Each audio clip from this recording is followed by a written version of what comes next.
Very few speakers will receive a more poignant testimonial than this. Watch now why Nito Cobain, president of High Point University, chairman of the Great Harvest Bread Company, and the most honored Hall of Fame speaker in America, offered this endorsement of Jerry Mills. She said, "Mr. Mills, this is Mike."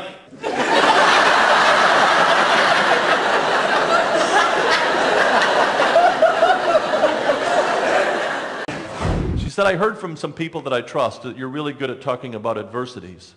And I am, I guess. I've done it for a long time. I've talked to people all over the world about adversities. I've talked about the fact that adversities are those physical, mental, or emotional tornadoes that come into our lives. Some of these tornadoes we get warned about and we have time to prepare, and some of these tornadoes come into our lives with absolutely no warning whatsoever. This is a picture of the storm as it was approaching Bay St. Louis. This is a photo of Bay St. Louis from the air, an aerial photo of the community before the storm. This is the exact same community after the storm. She said 90% of our homes were lost. Most of our buildings were lost. Most of our infrastructure was destroyed. All of our resources and materials had to be discarded because of the 20 feet of toxic water that stayed in our community for days. We lost almost everything. But our staff is coming back to work on August 3rd, and we want to know if you'd be willing to come down here and motivate them when they come back to work. I didn't even hesitate. I said, absolutely, absolutely, I'll be there.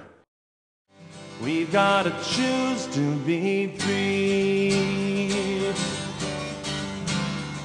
To be free to face the darkness, to be free to face the light, to be free to face my destiny and to do it with all my might. To be free to make good choices, to be free come sun or rain, to be free to just accept myself in spite of all the pain. That song captures the essence of a monumental breakthrough that I believe that we all need to go through if we are ever going to be productive, successful, or happy in our life, in our work, and in our world. Whether it's the Bernie Madoff scandal, or the AIG scandal, or the WorldCom scandal, or the Enron scandal, what the research has shown is that many good people who worked in these organizations were manipulated and coerced into corruption simply because they became convinced that their ultimate worth to their organization could only be maintained by being part of that masquerade party. They couldn't confront their own character. They couldn't hold personal court for their decisions because within themselves they had never written their own constitution. Jerry Mills was the best keynote that I've ever seen at a conference. He was extremely motivating, had a powerful message, and delivered it in such a wonderful, authentic way. Our perception and our thoughts combine together to form this very powerful force in our life, simply known as attitude. Attitude. And there's an amazing thing about attitude, because attitude predicts all. Attitude enriches or destroys. Attitude is not based on fact. Attitude is actually based on perception, and attitude can be changed. Attitude can be changed, and that's a good thing. How many of you have read one of these books? Good to Great, The 7 Habits of Highly Effective People, The 21 Irrefutable Laws of Leadership, Primal Leadership, The Leadership Challenge, Leading Change, First Break All the Rules, Managing Transitions, Monday Morning Leadership, Navigating the Future, The 1-Minute Manager.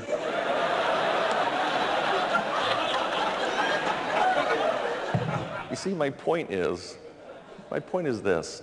We're going to the conferences, and we're being inspired and motivated, and we're reading the books, but are we really applying what it is that we're learning? I mean, are we really applying what it is that we're learning? And I have to ask myself this question too. Because I see hands go up like this all the time.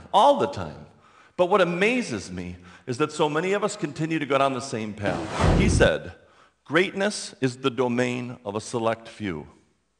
Greatness is the domain of a select few. And ladies and gentlemen, I have to tell you something. I completely disagree with what he said.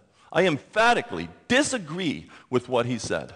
Because I believe that true greatness is the domain of anyone who chooses to awaken greatness within themselves. How can anyone but you claim to know which choice that you should make, or which way you should go. So when someone tries to tell you what to do, remember they don't know the real you. The point is that if you grab someone to come in and do a presentation and check off your list and say, okay, we've covered it, it doesn't mean you've got your information across. If you want to actually do what you intend to do, you need someone to involve your eyes, your ears, your heart, your emotion, and this presentation does it. It's the whole package. Having experienced Jerry before, I know that the thing that's unique about Jerry is the way that he uses information, his own story, but his talents as a musician to talk directly to people's hearts as well as their thoughts, and that's unique, and he did it again today. But I didn't tell you this story to bum you out or to freak you out or to make you sad. I shared this story with you for a simple reason, because we all have our own story to tell. Every single person in this room has your own story to tell. Every single person in this room has had things happen in your life that if somebody was to say to you, hey, would you like to have this happen to you? You'd say, no, never, never. And I want to show you the picture that I saw on the bumper sticker. It said this: everyone's a victim, get over it. Once I was a prisoner in my mind, dreaming about the day that I'd be free to leave it all behind. And the hold on time, the only thing that held me under lock and key, was not knowing my imprisonment was all inside of me. We've gotta choose to be free. To be free of always thinking I'm not doing what I should. To be free of things not turning out the way I thought they would. To be free of all my troubles, to be free of all my woes, to be free of always thinking I should know just how it goes. We've gotta choose to be free.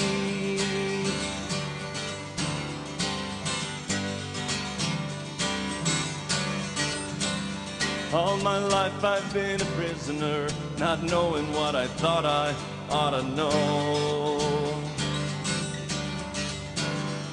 Now many years have come and gone, and it's clear I got a long way to go.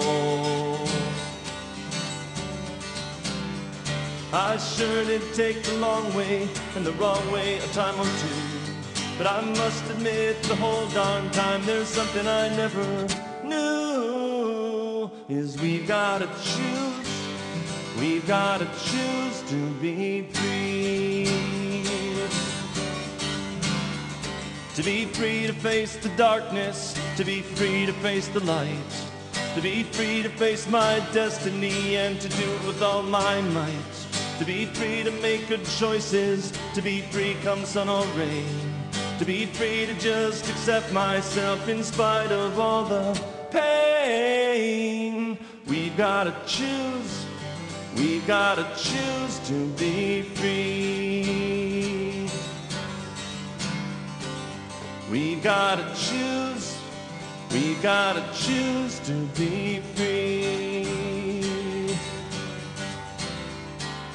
We've gotta choose.